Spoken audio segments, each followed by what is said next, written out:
So today's topic that I just want to talk to you about quickly is what it really is like to live on the other side of the world. So obviously a lot of people, I get a lot of comments or messages on Instagram or whatever saying, you live in paradise, it looks amazing, and all kinds of messages like that. So I just want to touch on, whilst yes, it is an amazing place to live, and also that it's not always a holiday. Living on the other side of the world definitely comes with its positives, and it also comes with its negatives, so it's not always the easiest thing to do. Whilst it, yes, I mentioned before, it is a choice we made, and we are completely and utterly in love with New Zealand, and it's where we want to be for our foreseeable future. It's not always the easiest choice to move away from everything and everyone, to start almost a fresh life. So today I just want to talk to you about the side of living overseas that you don't necessarily see.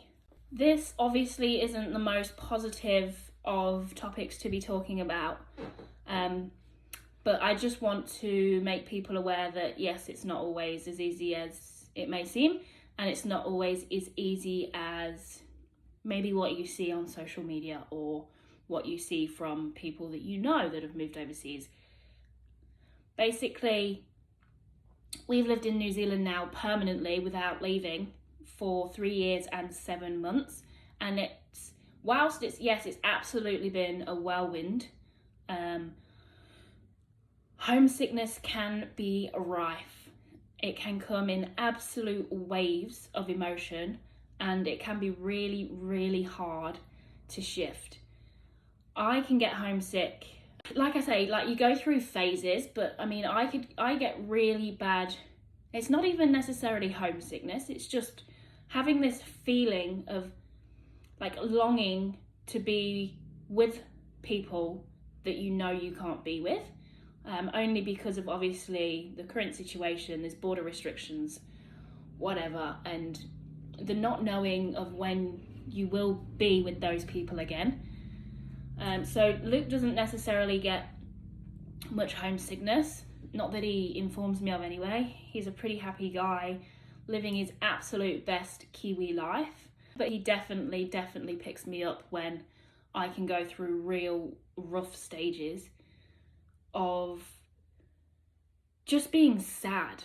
And it's a hard topic to talk about because it's obviously one that isn't necessarily seen in a positive light, but it's also one that's hard for people to come to terms with. So obviously when you move overseas, you're gonna miss people.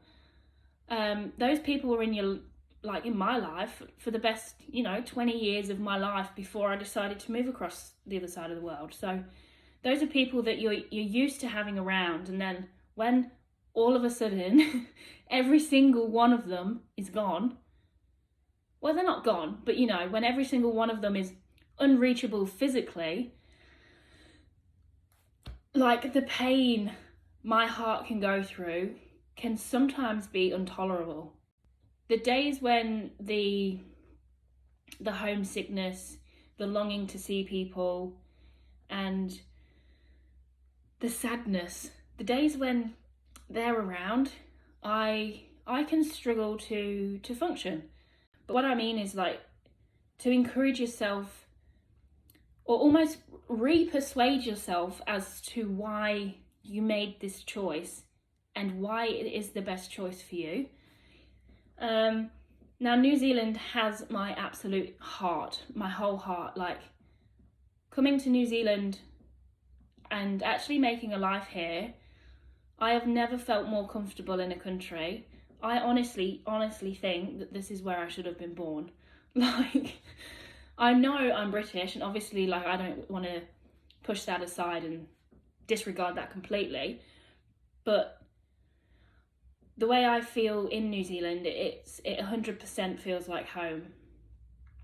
But having that hole in your heart and just wanting to go out for a coffee or go shopping with my mum or pop round to my sister's for a cuddle you know, with my brand new baby niece that I haven't even got to meet yet, it's a real wear and tear on A, your positivity, and B, the way that you function within yourself. Especially this year, like, we've all had a shit year. Like, 2020 has just been an absolute write-off. And if I'm completely honest, like, my year couldn't get any worse. Obviously this year we were due to go back to the UK for a trip that we'd planned, and that we'd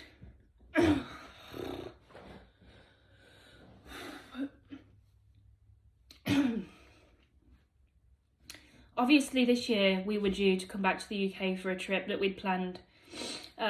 We'd had in the works since July 2019, so I mean it was a pretty long long awaited trip. And obviously when COVID happened, I mean it's been a shit year for everyone, but this is just my experience. When COVID happened and we wasn't sure if we were going to make it back, and then obviously it went on to be cancelled, it was probably like the most heartbreaking thing I've had to deal with, because knowing from July 19 to March 2020, knowing for that whole time and having that whole build up to prepare yourself and excite yourself and get ready to go back and see all these people that you hadn't seen for so long, and fill that space in your heart and fill that emptiness that has sat with you, and then like to have it all just taken away. Honestly, I felt like it just teared me in two. Luke handled it really well. He has been my absolute rock throughout this whole process, because this year has been far out. Like, it's not been an easy year to deal with. I can't believe that this time, like last year, we were like, roll on 2020, new decade, something to look forward to. And now it's like, yeah, nah. I can't wait to see the back of 2020 personally. I just can't wait till it's over and done with. And God, please, we can only hope that next year we can only hope that next year like improves. I mean, if shit has started going downhill now and is going to continue to go downhill, then sign me up. I am getting the first rocket out of here. Goodbye Earth, hello space. You know, it's not an easy ride living overseas, especially when you were so close to filling the space in your heart and then having it ripped away from you. But I know that I can just jump on the phone. I can WhatsApp people, I can FaceTime people as often or as little as I want. But that doesn't make it any easier when really you just long for that physical contact, and I just long to sit on the sofa with my mum, you know, have a couple of wines, watch some shit TV, and have a good old bloody giggle like we used to. Or, you know, just pop round my sister's house, just to go around my best friend's house and just eat spaghetti bolognese. Because you can. Whereas when you're here and there's only you and your partner, fair enough, yes, I have mentioned I've got my dad, my stepmom and my sister who live about half an hour away, but when there's just the two of you, it can get to the point sometimes where like I love this boy, but man, I need some social interaction. But I do want to talk about in another episode of just how bloody hard it is to make friends as an adult. Like, shit, it is not easy. But that's a whole nother topic. Like, as I said, there's so many things I could touch on regarding like what to expect when you move overseas. But yeah, today's one was just how it's not even how to manage it, because if I'm honest, like, I don't manage it well. Like, I don't manage homesickness well. I don't manage missing people well. Like, no offense to you guys back home who do talk to me, I don't often FaceTime people. I generally wait for them to FaceTime me, just because if I am going through a phase where I'm not coping very well, the last thing I want to do is jump on the phone and talk to this person. Mainly because for me, it makes it even harder. Like, whilst I am happy to hear from people, I do struggle with, like, talking to people when, like, I don't want to talk to you over a screen, you know? I don't want to sit there and be like, hi, oh, you're breaking up, oh, you've frozen, oh, the internet's gone. You know, it's not, whilst in most cases, it's great, it's fantastic, I absolutely love it. I love it when my sister and my baby niece FaceTime me. Like, it is the highlight of my freaking week.